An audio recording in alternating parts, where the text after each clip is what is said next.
Hello, everyone. Welcome to this exciting live session in honor of Men's Health Week. As we gather here today, we recognize the significance of dedicating time and attention to the well being of men, fostering a culture of proactive health management and holistic care. Men's Health Week stands as a beacon, shining light upon the unique health challenges faced by men and encouraging open conversations about prevention, early detection, and the adaptation of healthy lifestyle practices. It serves as a rallying cry to raise awareness about the importance of physical, mental, and emotional well being in the lives of men, inspiring them to take charge of their health journeys. In this Momentum Week, we came together with a shared purpose to support and uplift men across the globe, empowering them to prioritize their health, embrace healthy habits, and seek timely medical attention when needed. With a focus on preventive care, early intervention, and comprehensive support, we strive to cultivate a society that celebrates and cherishes the well being of every man, recognizing the invaluable role they play in their families, communities, and beyond. So, today we have gathered a remarkable panel of experts who are dedicated to promoting men's health and sharing the invaluable knowledge. These esteemed individuals had devoted their careers to understanding the complexities of men's health and offering effective strategies for prevention, early detection, and treatment of various conditions. So, we are privileged to introduce you Dr. Ashutosh Singh, a highly reputable urologist with extensive experience in tackling intricate urological cases.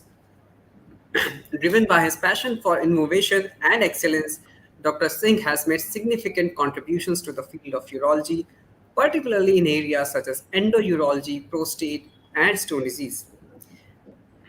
His expertise will provide us with profound insights into maintaining optimum urological health. Joining us next is Dr. Ashwani Kumar Yadav, an esteemed cardiologist renowned for his expertise in diagnosing and treating cardiac conditions.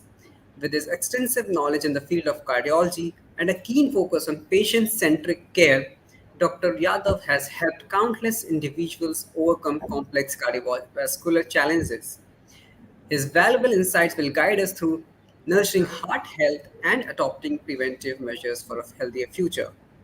Completing our esteemed panel is the highly knowledgeable Dr. Viddur Arya, a senior consultant in psychiatry specializing in mental health disorders.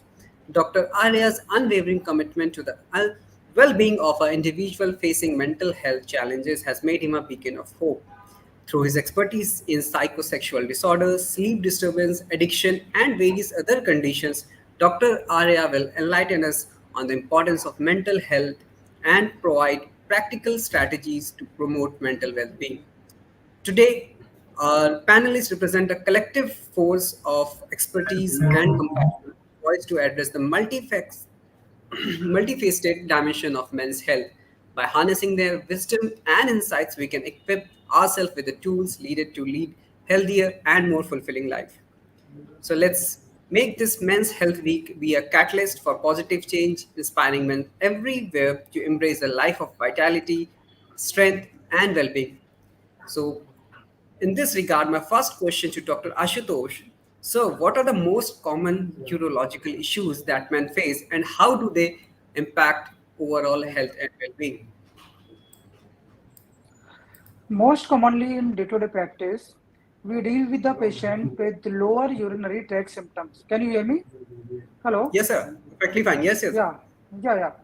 The lower urinary tract symptoms, the cause for these symptoms depends on the age of patient. If patient has the younger age group, the cause for urinary tract symptoms like frequency of urination, dysuria, obstruction in urination, these are because of the urinary tract infection.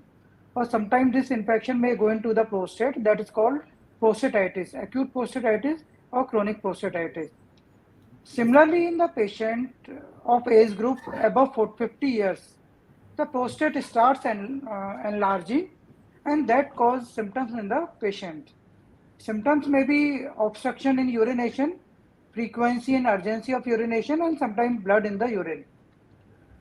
This enlargement above 50 years of age may be benign or it may be cancerous.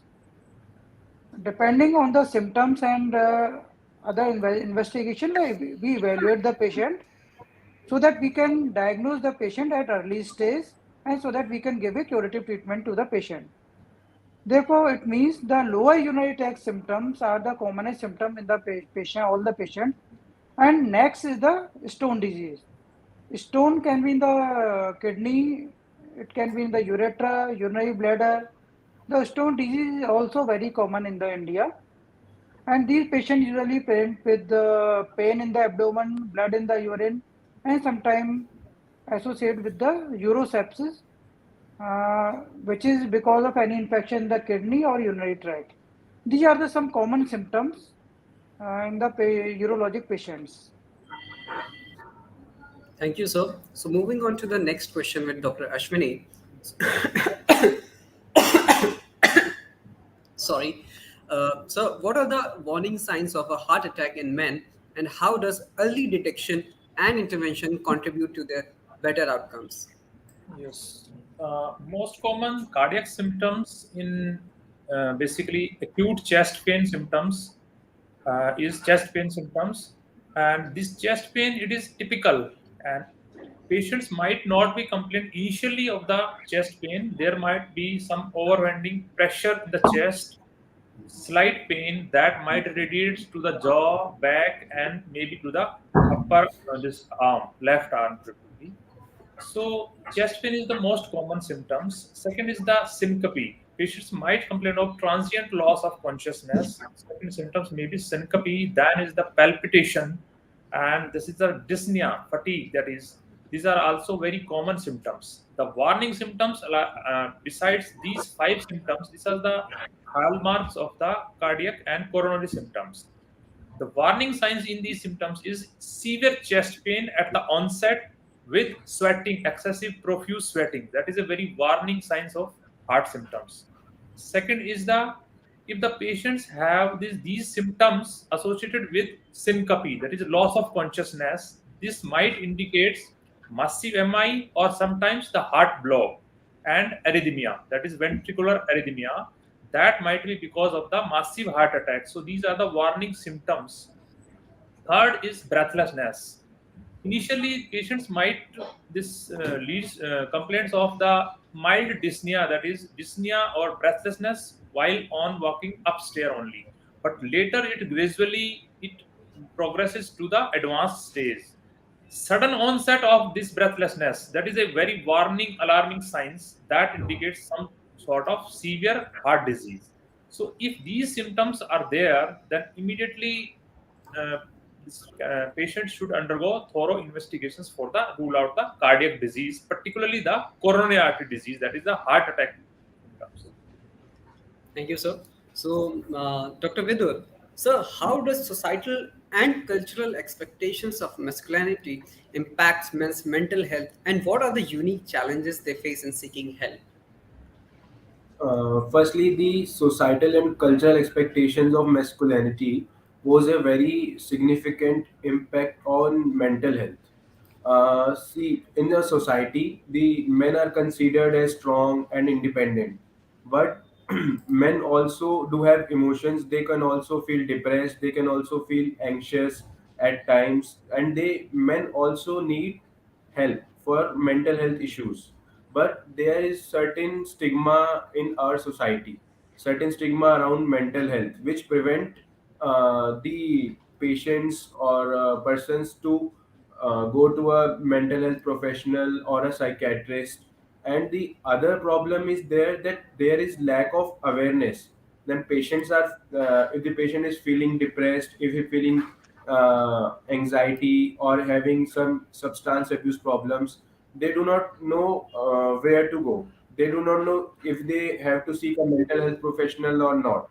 So there are two major difficulties. First is stigma around the mental health issues, and second is lack of awareness among the general population. Thank you, sir.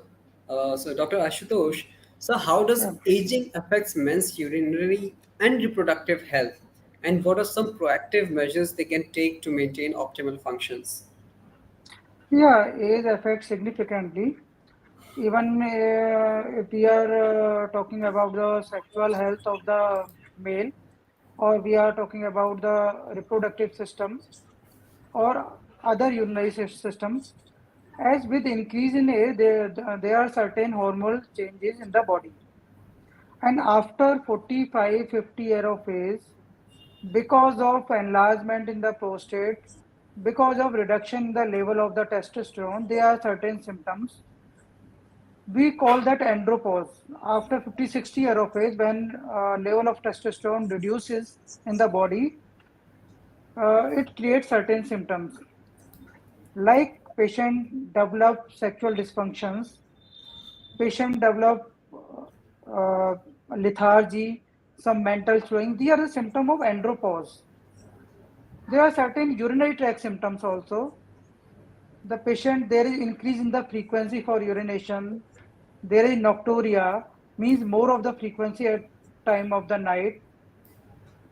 Patients sometimes develop slowly obstruction in urination, and later on patient may develop sudden acute retention of the urine. These are the symptoms because of enlargement of the prostate, and certain symptoms because of the hormonal changes in the body. For that, we evaluate the patient. We do certain investigation, certain screening test, ultrasound, blood test to look for these changes. And if we find that there is any possibility of cancer, like screening test by the serum PSA, if it is raised, then we evaluate further. We take biopsy to look for the early detection of these disease.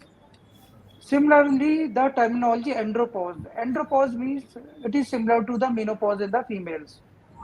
When testosterone level reduces in the body, it cause dysfunction in the, it cause erectile dysfunction. Patient feels some weakness. There is some changes in the muscle mass of the body. And at this point, if these symptoms are in above 60 year of age, we do a hormone evaluation, and sometime hormone replacement therapy gives significant benefit to the patient. But the more important is that whenever patient develop these symptoms, he should consult a specialist. Patient should consult a urologist so that we can evaluate the patient, and we can detect the symptom earlier, and we can treat the patient. Similarly, with age, there possibility of certain infective illness, especially in females. The frequency of urinary tract infection increases with ages. Therefore, after 50 year of age, because of menopause and vaginal dryness, possibility of UTI significantly increases in the female. Incidence significantly increases.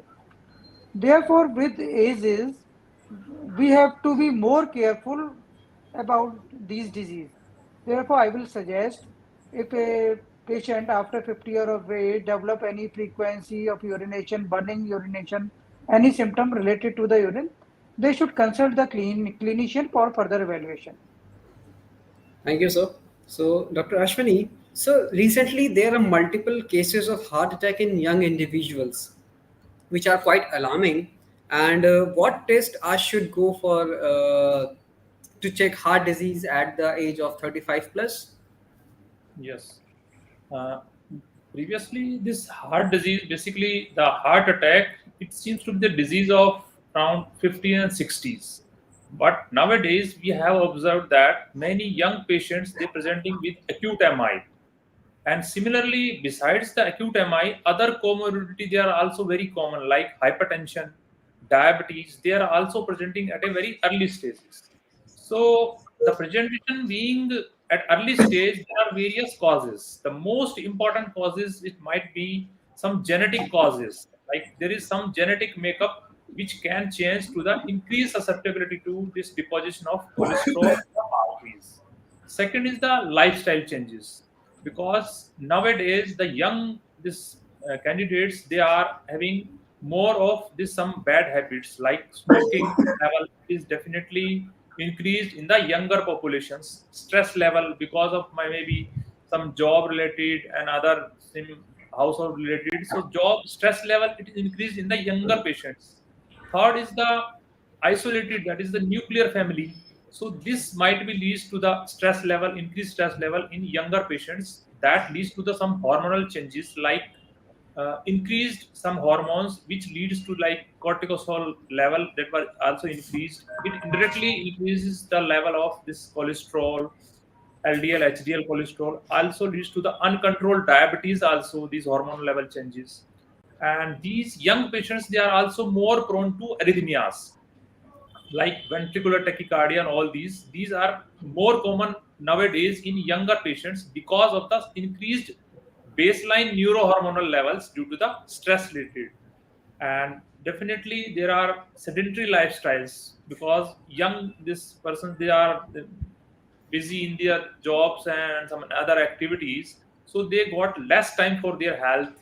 They are definitely having less this control over the junk foods and consumption, lot of consumption of beverages also. So these all dietary false habits, this all leads to the increased risk in and shift of scenario from elderly to middle age to younger age in these coronary events. And another important is the stroke. I have also seen the dual model, that is the coronary disease as well as the cerebrovascular disease in younger patients. And most of the patients of acute MI in young age, they present with massive heart attack, and by the time the patient is dead. It is because of the increase the disease presentation, that is massive infarct. So the disease presentation also is early, and the presentation severity also becomes worse day by day in younger age. So these are the most probable causes in presentation in younger ways. So these can be addressed by simple, by relieving the stress, lifestyle measurements, and this avoidance of smoking and excessive alcohol consumption, and definitely daily aerobic and all these exercise. Thank you, sir. So, Dr. Viddur, so what are the most prevalent mental health issues that affects men, and how can they be effectively diagnosed and treated? Most common mental health issues are depression and anxiety disorders. And the third most common is substance abuse. You see, every out of every four persons, one person has in life suffered from depression or anxiety problem. But and this is a very big number actually. In depression, person feels sad, lonely, not wanting to talk to anyone, and he may feel anger episodes also. And there is loss of appetite, loss of interest in surroundings. And in anxiety disorders, person cannot sit at a place, he feels anxious all the time. Sometimes anxiety disorders also present as a they mimic symptoms of heart attack also, like palpitation, sweating, tremors, and chest pain. These can be the symptoms of anxiety disorders. And the treatment is, firstly we have to diagnose these patients properly through a proper mental health evaluation. And then treatment can be medicines plus counseling, or it can be medicines or counseling. But it is what both the disorders are treatable and curable. But it is important to reach a mental health professional to diagnose and treat these disorders. Thank you, sir. So, Dr. Ashutosh, how does a sedentary lifestyle and poor diet contribute to urological conditions such as kidney stones and urinary incontinence, and what lifestyle modifications can help prevent such issues? Yeah, the urinary stones, the incidence of urinary stone is very common in India, and mainly it is because of hyper concentration of urine. In day-to-day life, because of change in the lifestyle, the liquid intake has significantly reduced in our day-to-day life. Even we just forget to take liquid in the daytime when we are in the office or we are busy somewhere in the work. Ideally, your urine output of 24 hours should be more than 2 liter a day. And for this much amount of urine output, you should take at least 3 liter of liquid so that you can have urine output more than 2 liter a day. Then next is the dietary factor. Similarly, dietary factors such as there is more incidence of the stone formation in the diet associated with the animal diet. If you take more of the non-veg diet, which is rich in the uric acid, there is increased incidences of the stone formation. The most important factor is the liquid intake. If your urine will remain diluted, the incidence of recurrent stone formation will significantly go down. Similarly, weight gain.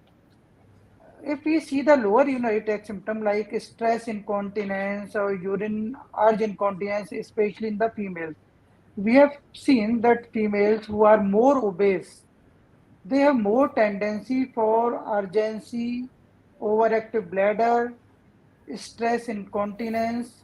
These all urinary symptoms are more in the females who are more morbidly obese, who have significant weight. If because if the person do exercise in day-to-day life, maintain his or her weight, then these symptoms of overactivity of bladder, we can significantly reduces the incidences of these diseases like overactive bladder.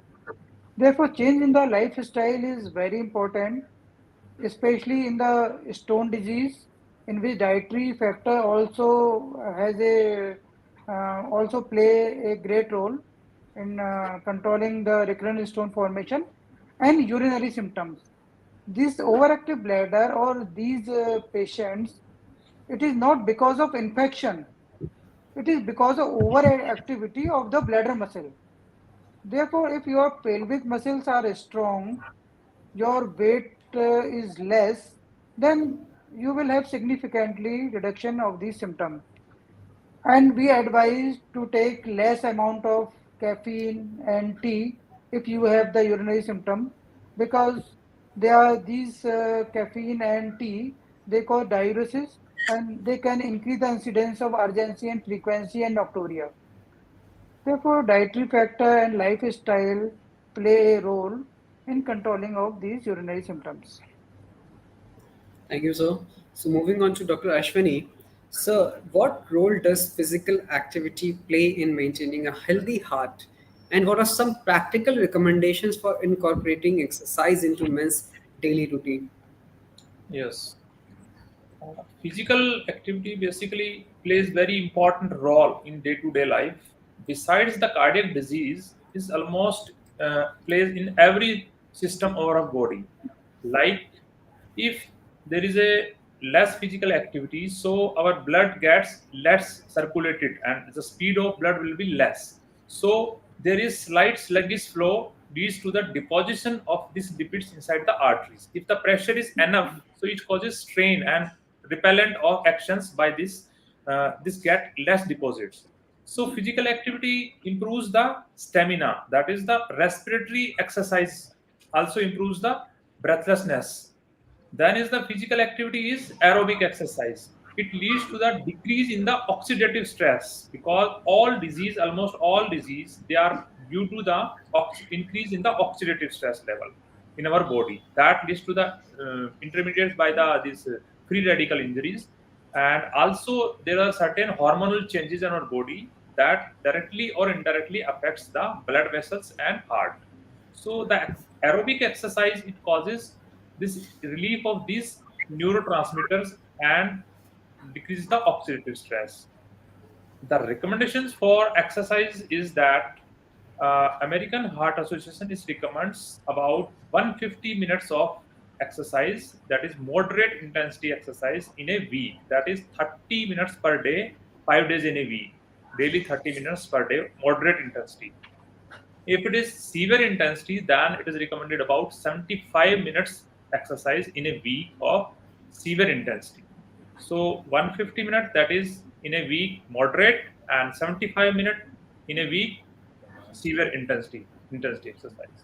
So these are the level of recommendations. And exercise vary, maybe simple jogging, brisk walk, cycling, and stepping up and down. These all form of the exercise, what we can one can just acclimatize all these, whatever the comfortable, because if the patients have osteoarthritis, so they may not walk, so they can adapt with the aerobic exercise, some kind of lengthening and all these bed this exercise by lying down, this movement of hands and feet. So exercise level, it should be individualized. We cannot recommend these exercise or like jogging and walking to the patients of osteoarthritis. So these of level of recommendations is must be individualized, and the duration and the severity what I have recommended always. Thank you, sir. So, Dr. Viddur, so what are some effective coping mechanism and self-care strategies that can be recommended to men for managing stress and promoting mental well-being? There are various effective coping mechanisms and strategies. The first and foremost is seek help. We should not be shy of seeking help from our family members, our friends, or our relatives, the persons who are close to us. If that the benefit of this is that we can vent out. And the second coping strategy is, when we are suffering with stress, is social support. And and the third is asking and seeking help from mental health professional also. Because if there are several issues, like depression, anxiety, or any other mental health issues, they should be addressed properly. And because now there are so many effective treatments also available to cure these things. But the first is the to seek help so that the problems can be cured easily. Thank you, sir. So before moving ahead, I would request all the audience to ask as much as questions they want to ask with the panelists. So whether it related to mental health, whether it's related to cardiac health, and the urological and sexual issues in men. And from there, we can you can type down your questions in the chat box down below, and from there we'll take the questions. Next question to Dr. Ashutosh. Sir, prostate cancer is becoming very common in India, and why all we should be aware of it? So, prostate cancer is one of the most common cancer in the males. The recently there is significantly increase in the incidence of prostate cancer. It is because of better diagnostic modalities. We can detect these cancer at earlier stage. The importance of early detection is that it is a curative disease.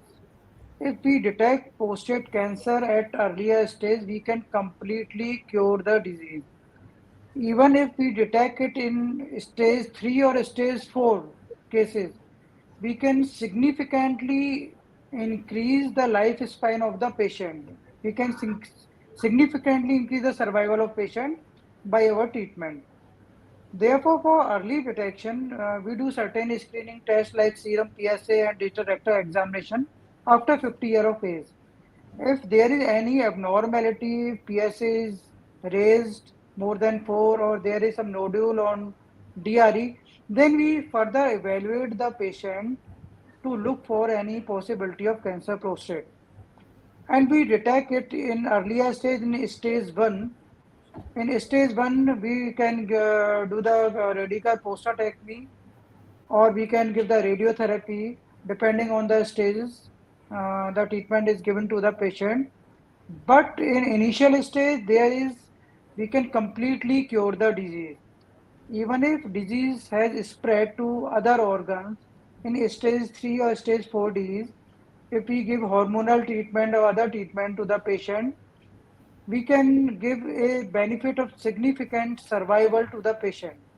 The lifespan of life of the patient can be significantly increased by giving the treatment to the patient.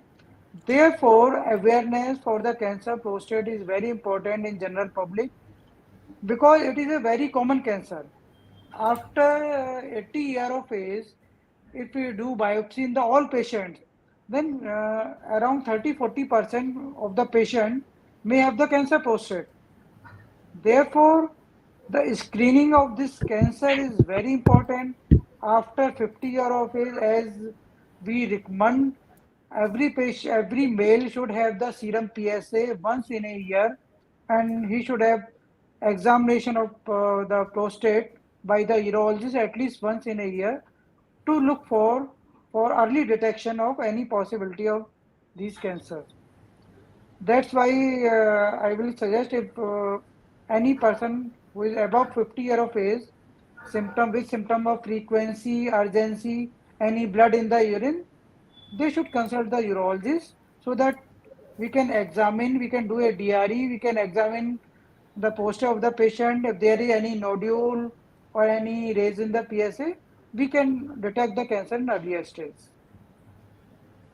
Thank you, sir. So, next question to Dr. Ashwani. Sir, what are the key cardiovascular health risks that men face? Yes. We have cardiovascular risk, many cardiovascular risk we faces. The important health issue is we commonly encountered is hypertension first, because this is the disease which many persons would have without signs and symptoms. So it is a silent killer.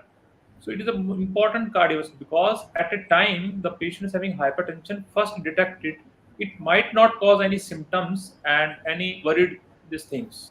But later on, if uncontrolled for a long duration, it leads to the certain dynamic changes in our body, that is heart as well as the blood pressure. So initially, later on, they require one medications which gradually progresses or two or three medications that is, if not controlled at the early stage. Second, the health risk is diabetes because most of the cardiac these patients, that is acute MI coronary event patients, around uh, 3 out of 5 patients have diabetes. So this entity is also an important cardiovascular risk because it's the important risk factor nowadays, and day by day this diabetic patients keeps on increasing, and simultaneously the uncontrolled diabetes patients, they are also increased. Proportion of the patients having controlled sugar is also more and more. Third, the health risk is that obesity. So it is an important markers and risk factor for heart disease. Then is the dyslipidemia, that is increase in the bad cholesterol, that is LDL cholesterol and total cholesterol and triglyceride, and decrease in the HDL cholesterol. And the main reason behind these is that lifestyle and consumption of these junk foods and adaptation of some bad habits like increase this smokings among the young, particularly generations, and sedentary lifestyle. And last is the acute heart attack, that is coronary events, acute MI.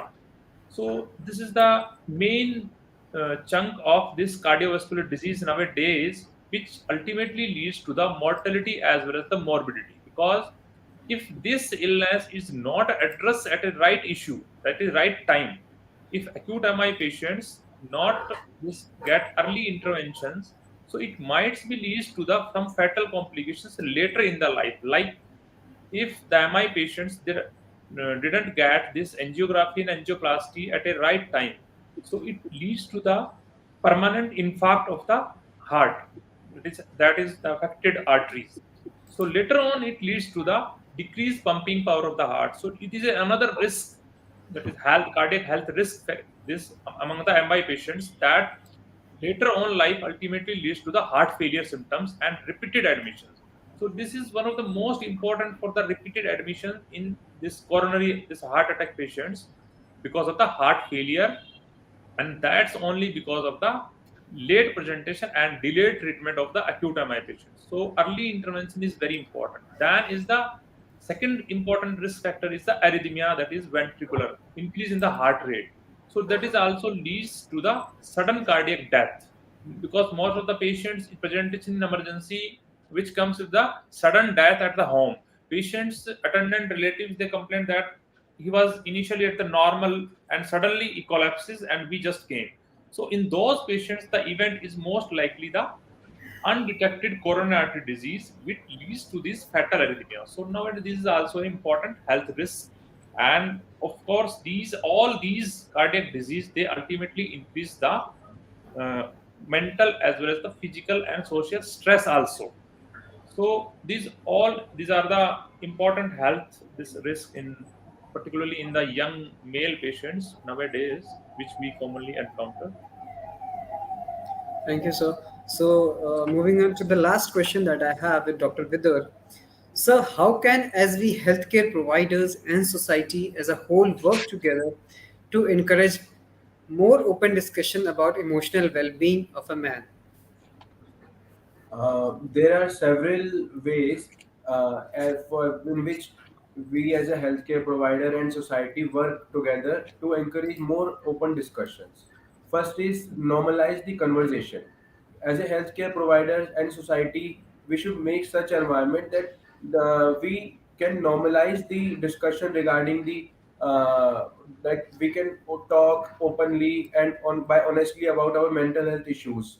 This can help reduce stigma and make it easier for people to seek help when needed. And second is increased awareness. Healthcare providers and society can work to increase awareness about the mental health issues and the importance of seeking help when needed. This can be done through public education campaigns, community outreach, and social media. And third is providing resources.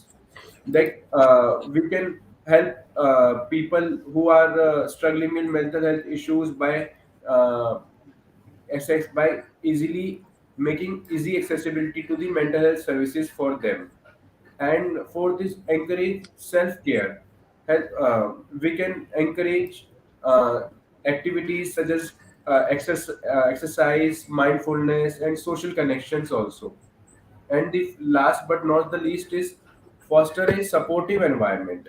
We should work together to foster a supportive environment where people can feel safe to discuss their emotional well-being. This can be done through creating safe spaces for discussions, promoting empathy, understanding, and encouraging people to seek help when needed. So, thank you, sir. So, we have a one question in chat box and it is related to the cardiac health. So, Dr. Ashwani, over to you, sir. So, question is, which test help us to find my heart problems? Now I'm serious about my heart. Please suggest me some tests that find out my heart is okay. Yes.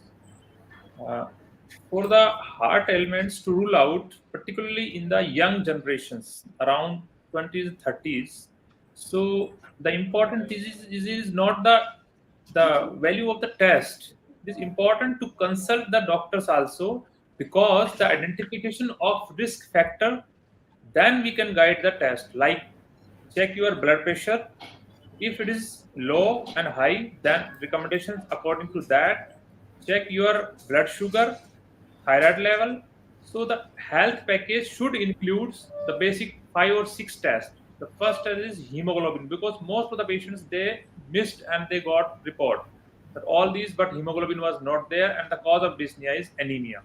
So one is the hemoglobin, then second is the blood sugar level, then kidney function test, then lipid profile, and at least basic ECG and one exercise treadmill test. Because initially, if the patient doesn't having symptoms at the baseline, so these ECG, all these investigations may be normal. It might be misleading. So get your stress, this TMT test done. So these are the basic tests which we should include in a health package, particularly in a young generation, 20 to 40 age. If the age is more than 40, we can adopt further tests, like another is the echo test also if patients have symptoms of dyspnea. So 2D echocardiography. Then if the patients have acute symptoms, we have some biomarkers like cardiac biomarkers, CPK, ambient troponin test. So these are the tests which depends on the patient situations. Patient is asymptomatic or symptomatic patients. So these basic tests should be done in an annual health checkup. Thank you, sir. So, next question is Dr. Vidal. So, this is for you. Hello, doctor. I'm suffering with anxiety disorders due to which getting heart palpitation and sudden dizziness. Is this chill climate increasing that anxiety disorder? Um, Hello, Ravi. Actually, Firstly, we should look at the symptoms you are having: heart palpitation and sudden dizziness. Firstly, we should evaluate. You should get go to the doctor to evaluate. Is this due to the anxiety disorder only, or is there any other comorbid physical illness also? And after that, when you have been when there is anxiety problem, yeah, then you can start the treatment also. But and also the climate conditions, the change in climate conditions can also increase the anxiety disorders, as the weather changes can increase the physical problems, the weather changes can increase the mental health problems also. Thank you, sir. So there is another question, and I guess this is related to urological and sexual issues. Dr. Ashutosh. Yeah. I am 28 years old male, unmarried, not sexually involved till now. I get morning erection, but the erection is not much strong, a weaker one. And is this a problem or normal? Actually, in humans, the erection is related to your psychological status.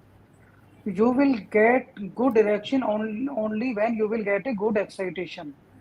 At the age of 28 year, I am not expecting any physical, any pathological abnormality in the patient. I am not pathological means any hormonal abnormality because he has normal morning erection. That means possibility for weaker erection is less amount of excitation. I think it is a normal thing. After marriage, it will be he will be okay. The only thing is that most important is the his mental status. He should remain stress free. If he will remain stress free, then there will be no problem in the erection, because erection is total related to your psychological status. I don't see any abnormality, any pathological abnormality in this case. Thank you, sir. So there is a discrete questions we have received on chat box. It's like I'm 26 years female and my husband is 30 years old. We have a 3.5 year baby also. But my question is, about 2 years back, my husband is not interested into physical relationship. I want to know how I cure this problem. Any medical remedy, please suggest.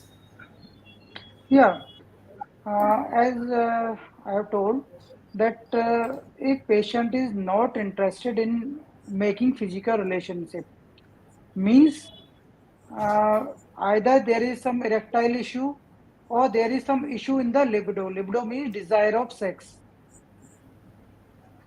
If there is some issue in the erection, means ill-sustained erection, then we have to evaluate, we have to do certain tests to rule out any pathological abnormality.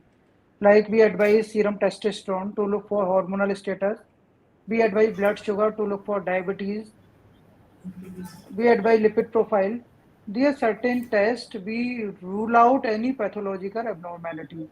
Even if these tests are normal and there is problem in erection, then we advise color Doppler of penis to look for erectile phases after giving a injection piperidine.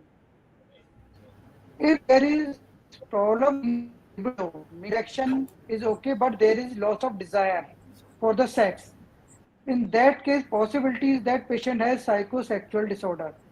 Patient needs psychosexual counseling from a psychiatrist if these tests are normal, and even then patient has problem. So basically we have to rule out any pathological cause. If there is no pathological cause, everything is fine, then patient needs psychosexual counseling by psychologist. Thank you, sir. There is another discrete question, and it is with Dr. Viddur. Sir, I am taking more time to perform tasks than average.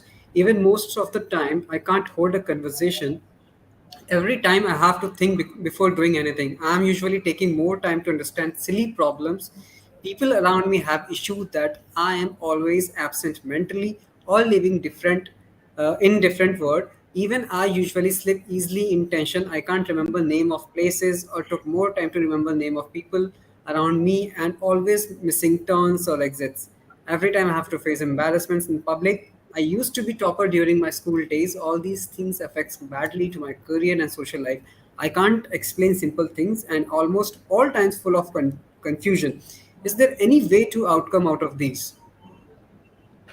Uh, did he mention the age? No, so it's completely discreet. We just got Okay. through a chat box. Yeah. Okay.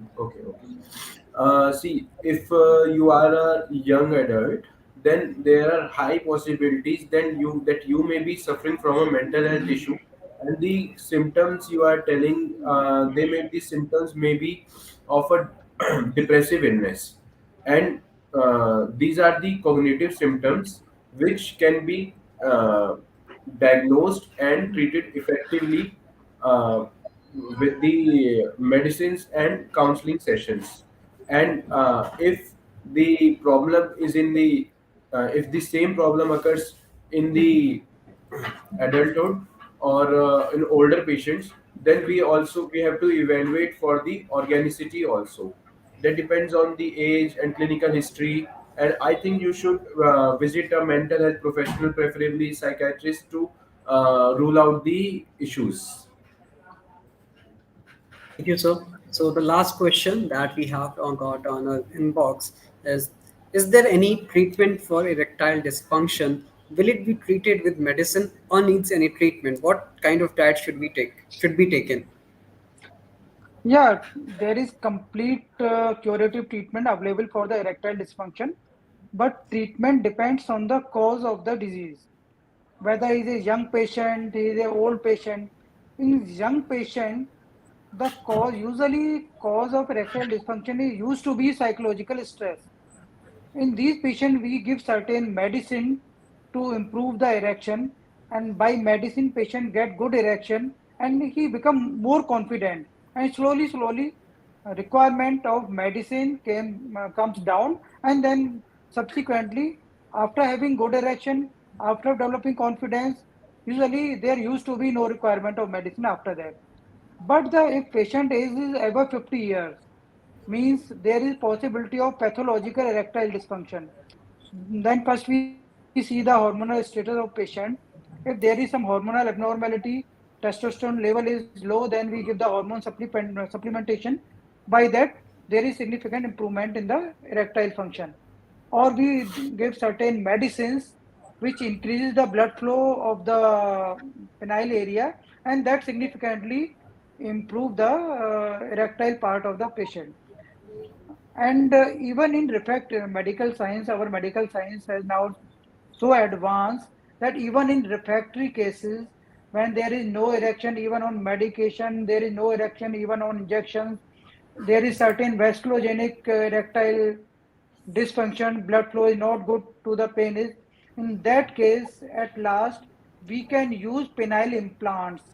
These penile implants are devices which we put inside the penis to create a artificial erection whenever patient demands. There are certain three pieces device in which just we patient press a button, patient has a erection, and after doing the intercourse, you press another button, and penis comes down to its normal shape. Therefore, treatment is available, and treatment depends on the cause of the disease and severity of the disease. Thank you, sir. So that was the last question. And before winding up the session, any take-home message from all three of you? Starting with the Dr. Ashwani, any take-home messages for the audience, sir? Yes. Uh, to summarize, my this basic recommendations for all these patients is that first and foremost is the lifestyle modifications, avoidance of smoking, and cut down your alcohol limits to 2 packs in a day, and get your regular exercise at least 30 minutes in a day. This is the lifestyle modifications. And second is, if there is a diet, so avoid the consumption of this junk food, preserved food, and processed foods, and include in your diet lot of fruits, vegetables, and nuts. Third is, get your annual health checkup at least. That includes your hemoglobin level, lipid profile, thyroid, blood sugar, and minimum of ECG and stress test. And if you have certain disease, those who are already on the some medications like for sugar, thyroid, and this cholesterol, and post MI patients, post PCI patients, so take your medications regularly and get your with the OPD visits with your doctors regularly. So don't ignore these, that if I am okay, why I should take medications? I have already 1 year, now I should discontinue. So please do not discontinue your medications without your doctor advice, because it might lead to the recurrence of the same disease in the future if you discontinue at these. Thank Thank you, sir. Dr. Viddur? Uh, I want to ask everyone that kindly consider your mental health as important as your physical health, because there are various there are various issues, like due to the mental health your physical health can also be impaired. So do not hesitate in asking for help. Do not hesitate in do not consider it as a stigma that you have a mental problem, this is a great stigma. This is not the case. Just consider that you you should be totally physically and mentally healthy, and for that you should ask for a mental health professional to seek any help regarding mentally related issues. Thank you, sir. So, Dr. Ashutosh? Yeah, I will just suggest that don't ignore your symptoms, even if whether you have sexual symptoms or you have any urinary symptoms. Don't hesitate to go to the clinician. Discuss your symptom with the clinician, because early diagnosis is very important, because sometimes the treatment is very simple. But if you don't discuss the symptoms, then later on you may have to suffer with disease. But if you discuss your symptom, treatment is simple and you can get cured. Thank you, sir. Yeah. So, finally, as we come to the end of this enlightening live session on the occasion of Men's Health Week, we extend our heartfelt gratitude to our esteemed panelists, Dr. Ashutosh Singh, Dr. Ashwani Kumar Yadav, and Dr. Viddur Arya, for their invaluable contribution and unwavering dedication to men's health. Remember to schedule regular checkups, engage in physical activity, nourish your body with wholesome foods, and prioritize your mental and emotional well being. Small, consistent efforts can yield remarkable results and contribute to a healthier lifestyle. We would like to express our gratitude to each and every one of you, our valued audience, for joining us today and demonstrating your commitment to men's health. Your presence and engagement have made this session truly impactful, and we hope you leave with a renewed sense of empowerment and determination to live your best life. Let us carry the spirit of Men's Health Week with us throughout the year, championing the cause of men's well-being, breaking barriers, and promoting open dialogue about health-related concerns. Together, we can create a world where men thrive not just during this dedicated week, but every single day. Thank you once again for being a part of this remarkable journey towards better men's health. May you continue to prioritize your well being and inspire others to do the same. Here's to the future filled with vitality, happiness, and flourishing health for all. Thank you. Thank you. you, Dr.